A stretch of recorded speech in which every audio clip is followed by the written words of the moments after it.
రాజ్యాంగ హక్కుల సాధన కోసం నవంబర్ 26న హలో మాల చలో ఢిల్లీ కార్యక్రమం నిర్వహించడం జరుగుతుందని ఏటూరు నాగరం మండల కేంద్రం బీఆర్ఎస్ పార్టీ ములుగు జిల్లా అధ్యక్షులు శ్రీ కాకులమర్రి లక్ష్మీ నరసింహారావు గారి ఆధ్వర్యంలో హలో మాల చలో ఢిల్లీ రాజ్యాంగ హక్కుల సాధన సభ కరపత్రం విడుదల చేశారు. ఈ సందర్భంగా ఆయన మాట్లాడుతూ మాల మహానాడు జాతీయ మాల మహానాడు జాతీయ అధ్యక్షులు అద్దంకి దయాకర్, జాతీయ మాల మహానాడు రాష్ట్ర అధ్యక్షులు పిల్లి సుధాకర్ ఆదేశాల మేరకు మాలల రాజ్యాంగ హక్కుల సాధన కోసం హలో మాల చలో ఢిల్లీ కార్యక్రమం నవంబర్ 26న నిర్వహించడం జరుగుతుందన్నారు.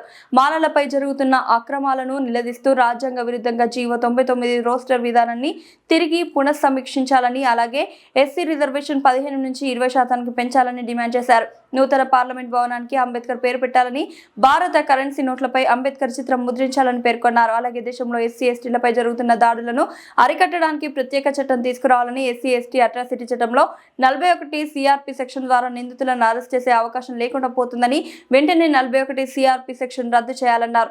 ఇలాంటి 12 అంశాలతో కూడిన డిమాండ్లతో చలో ఢిల్లీ కార్యక్రమం నిర్వహించడం జరుగుతుందని, రాష్ట్ర వ్యాప్తంగా ఉన్న మాలలు అధిక సంఖ్యలో పాల్గొని విజయవంతం చేయాలని పిలుపునిచ్చారు. ఈ కార్యక్రమంలో మాల మహానాడు రాష్ట్ర నాయకులు చిటమల్ల సమ్మయ్య, మాదరి రామయ్య, మాదరి చంద్రమౌళి, మాదరి రాంబాబు, పెంచికల లక్ష్మీనారాయణ, మాదరి రాజు, గొస్కుల రాంబాబు, ఎండి కాజా పాషా, శ్రీనివాస్ రెడ్డి, దేవేందర్, లక్ష్మీనారాయణ తదితరులు పాల్గొన్నారు.